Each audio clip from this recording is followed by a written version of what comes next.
Hey y'all, what's up? I'm back for the second episode of Put a Ring on It. We're gonna talk about more into the relationships and what's going on. I'm enjoying it so far, and we're gonna see how this goes, this process.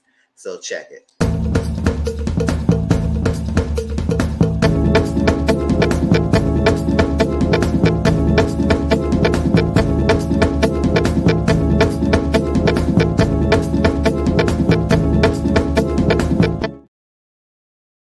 Hey, what's up?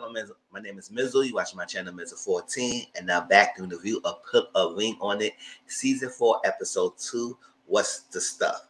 So we ended off last week. We started off this week, but we ended off last week between Chance and Dunbar. If you don't know, this is Dr. Stay JC Johnson. She is the new coach of Put a Ring on It. Because before the past season, we had Dr. Nicola Beach. She does it differently. I didn't like her so far, and she tell it straight as it is. No sugarcoating, none of that. She called people out. This is Chance and Dunbar. This is Chance. That's Dunbar. This is Joshua and Joya. This is Joshua. This is Joya. And then we got Ricky and Catherine. Ricky and Catherine. All right, so we started off when we ended last week between Chance and Dunbar talking to Dr. Stacy. And basically, they were trying to, Dunbar was trying to control the narrative, control the trajectory of how the date should go. And basically, that's how she did, because after she saw Dunbar kind of shunning him, she started to shun him himself. So it's kind of gave him the respect. So after end of the dates, she would ask them, do they want to go to another date with the person they picked? She said no to Phil because she felt like Phil was immature. He had no directions and everything else. I said no. He was clear. He had his direction. He knew what he wanted. You saying all that because you wanted to make Dunbar feel good about the date. But he had everything going on for him. You didn't expect him because Dunbar didn't expect him. And I don't like that, because at the end of the day, if he didn't want to go on another date on him, don't play him and say like he was immature and he wasn't ready, all that stuff. I didn't like that. So, but Dr. Stacey said, listen, we want to put this, listen, hope y'all all keep it serious and hope y'all be in this process. Because if you're not in this process, y'all are wasting our time. And also, y'all, if y'all saw my video last week, the picture's lower and it's spaced out, so you can see my face more and everything. So last time it was up here, and I had to be like up there. So you wasting our time. So we asked Joya how was her date with the person she with. I think it was Kevin. Yeah, Kevin. And yeah, what was her date? I think her date was Kevin, right?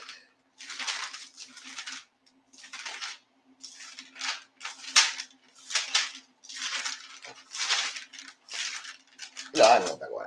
Her date was with Kevin, and she said that it was okay. She it was stand up as everything, got a good head on her shoulders, but she just couldn't do another date with her because it wasn't what she expected. That's what it was. But she did tell him that they had no boundaries this day, and that she told Joshua about the crumbs with the tissue and everything. And Joshua said at first he was a little hesitant and he was a little cool about it, but then realized, you know what, it wasn't a big deal. It was just a crumb and everything, and I would probably not gonna let my ego get in the way, and he let it go. So I said, yeah, that's great, because it wasn't even back. It wasn't a big deal. It wasn't a big deal. Now I understand that if you would say that she was low key texting him behind your back or kissing them and stuff like that, that's fine. But when you say it was no boundaries and you gonna have issues about what she done, that will be an issue. Now I feel like there should be no boundary, because you want to see how they process or how they handle things when you are not around. And I think having no boundaries let them be free and open to see what decisions they make in regards to their relationship with you, and all the y'all can have the process, and also be full into this process to see if you two who came together is right for each other, or if they getting one of the dates and they missing, they're not getting into relationships, or they can use what they learned from the dates and apply to your relationship. So restricting with boundaries is placing a hard it places the person in a difficult position because they're gonna be constantly worrying what they can't do, and what they're doing might affect the spouse. So they continue on with no boundaries, because when Joshua went on his date this week, we're gonna get into that in a minute. She's continuing to say no boundaries, said, I trust you, you trusted me, I'll trust you, and then we'll see how that goes. Right? Even though they still not like 100 on board about the dates aspect, but I say y'all signed up for the show. This was putting a ring on it. It's about. Y'all know what this thing is about. So that's that. She said no because that's not what she expected with the date. So she gonna move on to the next person.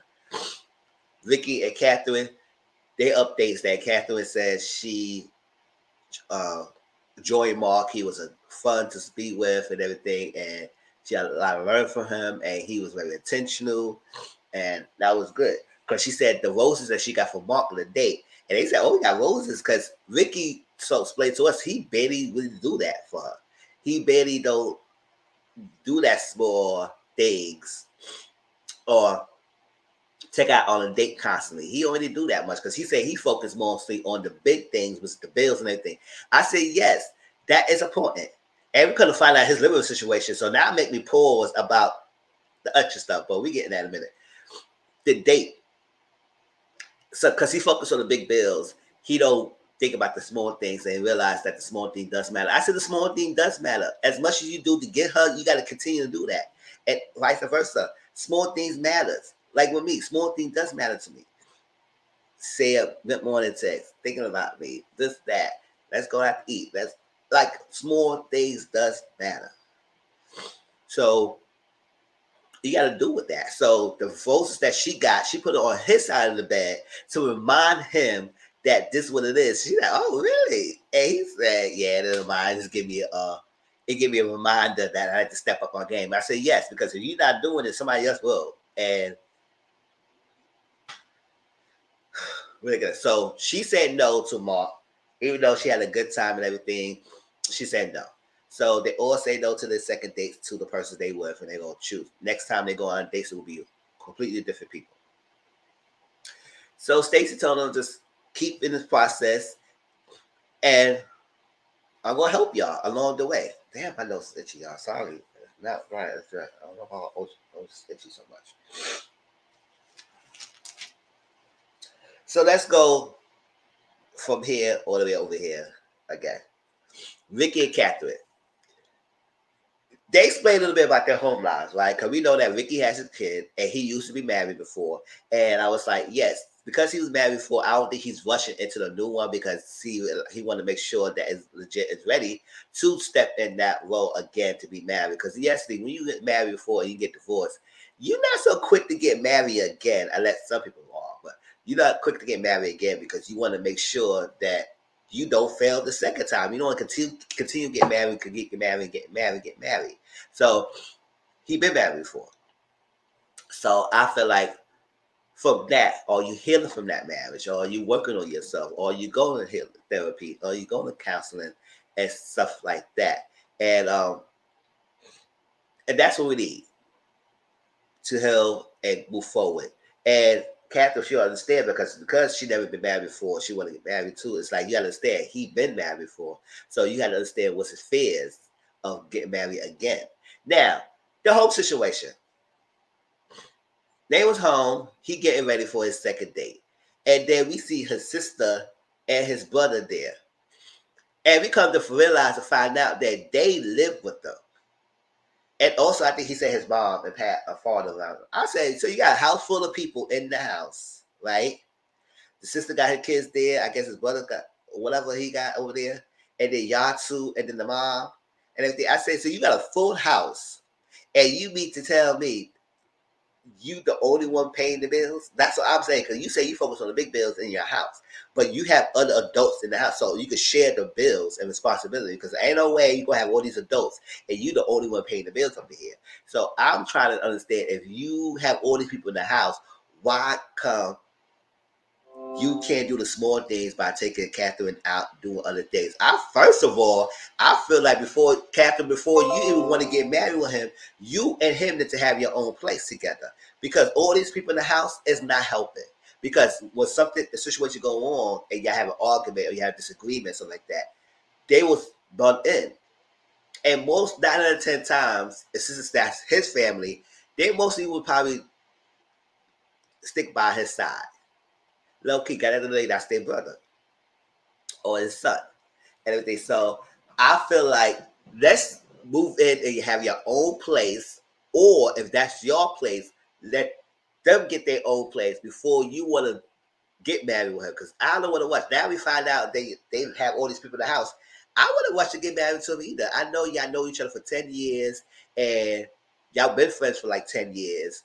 And it seems like it's no romance department. So it seems like y'all like more platonic than romantic in that aspect. But then he realized, he said, oh, he paid all the bills in the house. So it made it seem like it was just only you and Catherine. And then we'll find out there are other people in the house. So I'm just trying to understand how is so much you worry about the big things when you got other people you can split the bills with. So you're not the only one who's supposed to be working. Did people working or not? Or they working or all the responsibility burden on you? If that's the case, then that's something y'all need to tackle before y'all even trying to get married, in my opinion. Because she did express that she wants to have a place on her own with Ricky, so all the people don't be in our business. And also, we could go through our relationship and move further. But it's too many hands in the jar in our relationship. And I say yes, because you got all these people in the house. It's one thing if y'all live your own and y'all keep inviting them into your drama, keep calling them and talking to them. That's one thing. But they're in the house and they're seeing this. It's a whole different dynamic. So I'm trying to understand. I say, what? I was like, what? And y'all okay with that? I mean, I guess she cool with the family as well because they know her for a long time. So I guess that's part of it. But at the same time, living together, I was like, that don't make any sense. But whatever, we know family live together a long time. You know, rent is getting high. You know, cost of living is higher now. And you now have the income to support yourself. That's fine. That's totally dandy.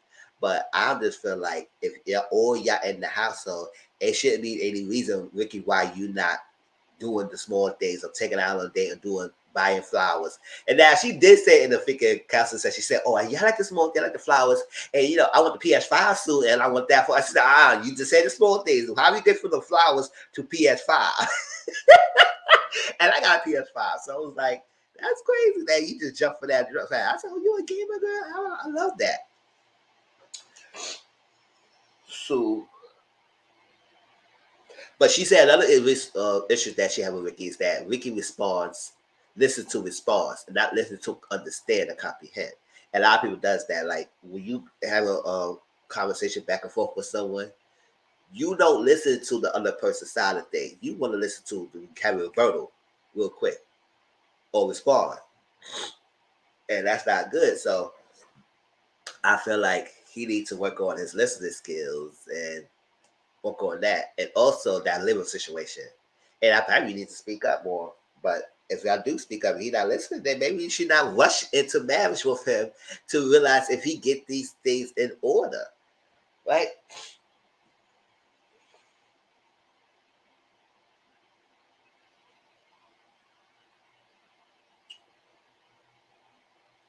So I was like, when she said a confession was about her living situation with the family, being in the house, I was wondering, did she express that to him specifically about the living situation at home? Did she express this to him? Because I was like, that's something that she should express this and see how he responds to that. And hopefully in the future they will. Now he went on a date with Sheila. Sheila's Caribbean girl. She was like that. She had nice red hair. She was good. She mostly said she most tomboyish, but she can get down and dirty and she can get nice and pretty. And she looked really nice. So she had red hair, like Catherine got red hair. So that's like his type. And she came to the house. It was cool and everything. You know, all the ladies still feel iffy about the man's going on a date. But the only person who really had a strong visual reaction was Chance over here. But everybody else was like cool with it. All that stuff. They opened the door. They said hi. They said, be nice to my man and everything. Learn what you got to do. Well, cool with it. So he mentioned something with his on a date with Sheila about his ex-wife because they had a kid together because that was his ex-wife, they got a son or child. And he mentioned something that probably get your advice. So it's like, what is it? He mentioned that his ex-wife is like entertainment. So it's times that she be going for a long period of times and they have a son, so you got to go watch the son. And when he be going there, at times that she'll come back at the time, he would go and sleep on the couch and stuff like that. She said, as long as that's sleeping on the couch, like doesn't matter, because she said how you feel about someone who has a child.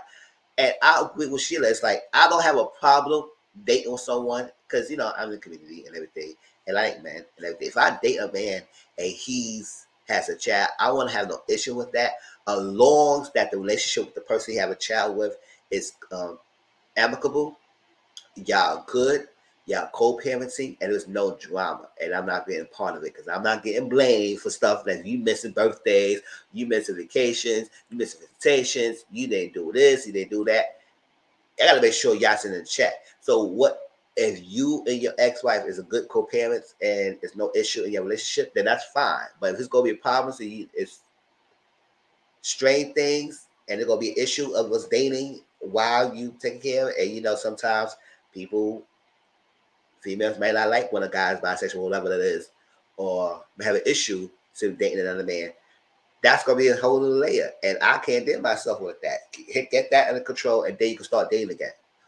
So I understand that. So when he explained about his ex-wife had to go to entertainment, she had to stay a long period of times out of line. He goes to the house, long period of times at the house, and he got to watch the child, and he stay at the house and he sleep on the couch. She said, "Are you really just sleeping on the couch, or something more going on?" Because I want to like, okay, you go to your ex-wife's house to watch your child. That's fine, and you sleeping on the couch, and you're not coming home and everything. What is it? Is it just that? Don't let us come and find out it's more than that. Because sometimes a lot of these guys feel like it's, oh yeah, it's nothing. I just watch my child, but they want to still smash the baby mama or the mother of their child. Now we ain't having that. So don't put cheating under your belt, because that's what it's gonna be another layer. I said, why we over here? So I feel like it's like, okay, if she does have to do that, why not have the child in your house? Especially you got other people there, so other people can watch the child as well in your house, or you have to go in her house and spend the night on the couch. All right, so we're gonna push pause on that, but that does sound a little fishy. But we're gonna see if that's all he says. That's all I'm gonna go by. So tell me how y'all feel. Do y'all think Ricky is doing something more with the ex-wife? Because that explains why they're here. Besides them not taking the next step in proposal in marriage, and he not being romantic. It's other stuff, but that will add another layer of why it's like slow pushing. All right. Next up is Joya and Joshua. So Joshua was getting ready for his date. He was dipping, burning sages. I was like, oh, okay. He said he did that when he was going out on a date with Joya and everything as well. So Joya said it's no boundaries between y'all two, so you gotta have a good time. So they with that. So his date with Celine. And I think his date with Celine was good. They had a good conversation. They flowed back and forth. They were talking about meditation, talking about things that could calm themselves down, about relationships, about children, about a lot of things. And it seemed like they bounced back and forth. So it wasn't much notes to give all day date. And I really into a lot of notes of their date, because to me, in doing my review, I want to focus on the real issue problems in a relationship. And it seemed like in his relationship, he was more focused on so how you feel about marriage, how you feel about having children, or you wish to have children, this is that, and that's well. And that's a conversation. So we'll see how that goes. But they had a good, nice date, and they bounced ideas back and forth. So it wasn't much of going on with them. But we'll see more next week. So that's that. Chance and Dunbar. Let's go with them. Just like Dunbar was doing a lot last week, I feel like Chance will do a lot this week, because she said, "Oh my gosh, I'm not ready." And I said, "I don't know why." It's like Dunbar's not really a catch. Like, he's a nice older guy, but it's like feel like his demeanor, how he acts, and everything, he does too much. So he was getting ready. He is playing for the date. he want to know how, like, don't cut how he was last week was all like king and everything. This week he seemed like he was in his shell, like he was a little boy going out on a date. And I was like, okay, what's the meaning that you had last week? Now this week is like you all timid, like Chance is the big dominant person, but Chance was like she couldn't fathom the date, and she said, "Oh, if you don't do anything more, because I will cut you and everything, and you better come home before the lights come on." And I said, "Come home before the lights come on. Don't come on late, because if you come on late, I will freaking lock the door, and you won't come in the house." But I would say it's already dark out there, so how? I was like, it depends if it's gonna be dark already. So if you go out on a date, if it's on daytime, I understand. But if it's already nighttime, how? What's the timeline? What's the curfew? And everything. And I said, I don't want nobody grown person to give me a curfew, but I understand that if you're gonna be in a relationship, yes, you want to come in a standard enough time, not too late, and everything. So that was that. So double date is Crystal. Crystal is in the ministry. She's church and everything. So that's something that was stuck out to Dunbar when they was having a conversation. And she was sitting on thinking Dunbar's lap when Crystal got there. I said, Chance doing the most. Just like what Dunbar doing the most last week, putting on the shoes, doing all this stuff, and doing that constant overly kissing and praying and threatening the guy in the prayer. And now Chance sitting there and said, "Oh, take out of my man, and this is that, and there's no boundaries, and I can't deal with that." And I was like, and we walk into the, I was like, oh my gosh, y'all two is so very performative. I feel like y'all very performative, and it seemed like y'all played off the cameras. Like I said last week in my review, I don't know about these two, because if y'all ready to jump to a relationship, y'all ready to be married, y'all ready to walk down the aisle, why are we here? What is the reason why are we here? Now, on a date, Crystal said, "Oh, when I walked through the door, I knew it was Tay Diggs." I said, "Tay Diggs, who?" Girl, whatever. Can they share some resemblance? Maybe, but I don't go that far and think that was Tay Diggs. Girl. So,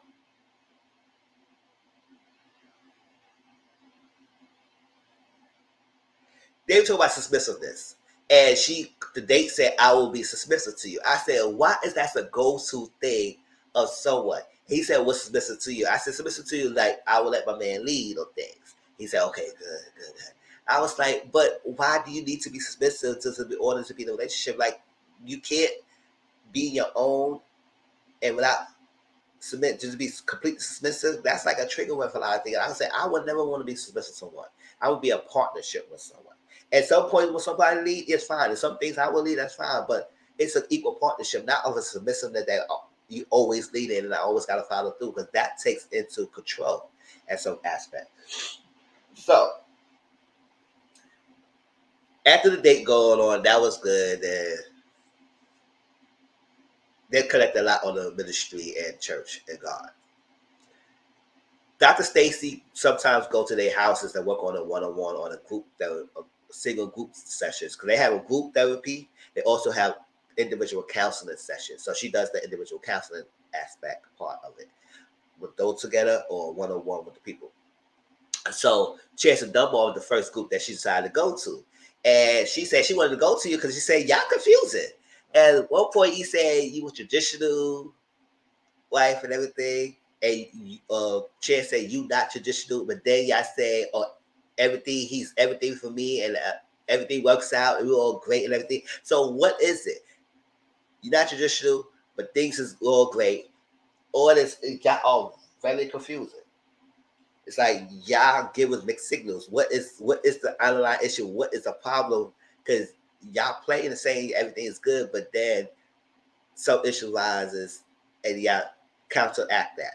So Dunbar said something that was like even more confusing. He said, "Oh, Pablo will have a relationship with."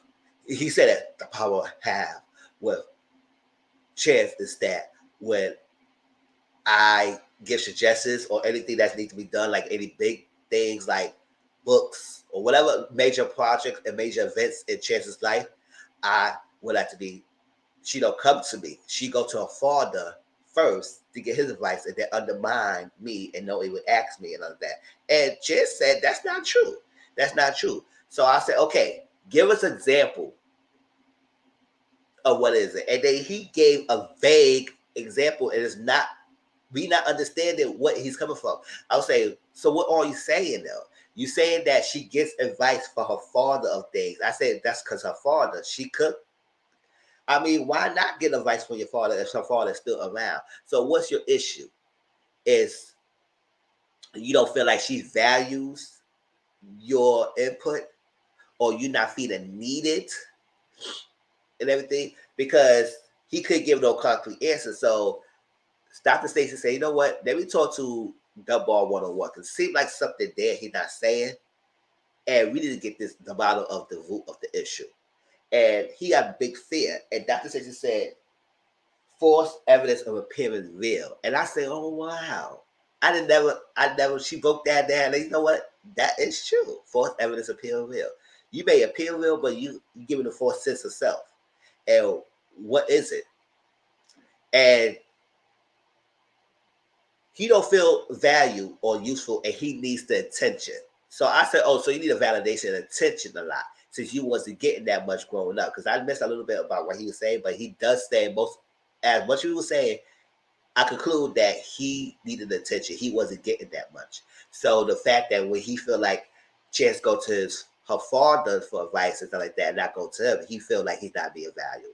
And he wanted attention on himself. So I felt like that because with the date last week, he wanted attention on him, and it was not too much about on the date. So they ended there. So we're gonna continue on next week. But yes, Dunbar, it's deep to the issues that you have going on yourself. What are you fearful of? And how can we move forward? Because you say you want the woman to position. Now it comes to perspective why you want Chance to be submitted to you and be domesticated. You want her to cater to you every hand fulfilled because that garners her to give you attention that which you so desire. And it's not healthy. It's not healthy. So that will put a wig on it this week. And we're going to continue on the conversation with Dr. Stacy and Dunbar, and we're going to give you an update as well. So hope you enjoyed the review. Please like, comment, and subscribe to my channel. If you do, welcome to my channel. And I will continue to put a wig on the reviews for you. And tell me how y'all feel down below in the comment section. Peace out.